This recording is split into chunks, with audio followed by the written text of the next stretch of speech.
Walong kasabwat umano ni dating Pangulong Rodrigo Duterte ang tinukoy ng International Criminal Court o ICC kaugnay ng kanyang gyera kontra droga. Sina Senador Bato de la Rosa, dating acting PNP Chief Vicente Danao, ang namayapa ng dating PNP Chief na si Camilo Cascolan, dating PNP Chief Oscar Albayalde, Senador Bongo, dating NBI Director Dante Guieran, dating PIDEA Chief Isidro La Peña at dating Justice Secretary Vitaliano Aguirre. Kabilang sa aligasyon ay ang pagpapatupad umano ng tinatawag na common plan o plano para i-neutralize ang hinihinalang kriminal sa pamamagitan ng karahasan tulad ng murder mula 2011 hanggang 2019.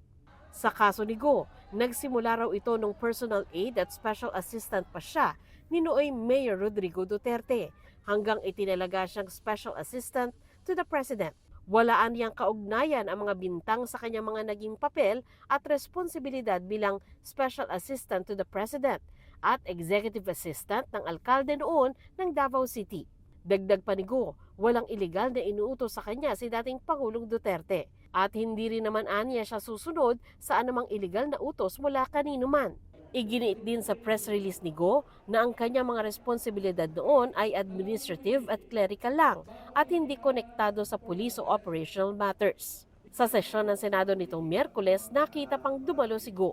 Pero si Senador De La Rosa, mula Nobyembre pa hindi pumapasok sa Senado simula ng umugong na may arrest warrant na ang ICC laban sa kanya. Sa dokumento ng ICC, isinangkot siya ng mga prosecutor sa kaso mula rin noong alkalde pa si Duterte.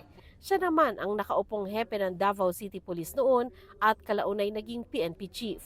Wala pang tugon si De La Rosa sa pagpapangalan sa kanya ng ICC pero nabanggit niya noong handa siyang humarap sa anumang kaso pero sa isang korte lang sa Pilipinas. Ayon sa ilang senador, hindi pwedeng arestuhin ang sinumang senador sa loob ng Senado habang nakasesyon.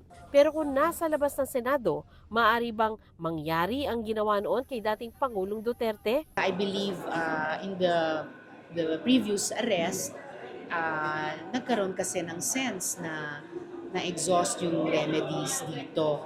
I mean, similar principles should apply, pero kung paano aasta ang Senado in these two cases, dahil sa mga miyembro namin sila. Naniniwala naman si Senate President Pro Tempore Ping Lacson na dapat idaan sa local court ang anumang arrest warrant galing sa ICC o kahit anong foreign court. Ang isa pang pinangalan ng co-perpetrator na si dating Justice Secretary Aguirre, pinabulaan ng kasabwat siya sa extrajudicial killings. Dinawit lang daw siya ng prosecution panel ng ICC para bigyan ng kredibilidad ang sinasabi nitong common plan. I've never engaged in any extrajudicial killing. Hindi ko sinuportahan yan. Kung meron man, hindi ko nga alam yan eh. Sa isang Facebook post, sinabi ng asawa ng namayapang si Cascolan na sana'y nabubuhay pa ang kanyang asawa para ipaliwanag ang oplang tokhang at double barrel.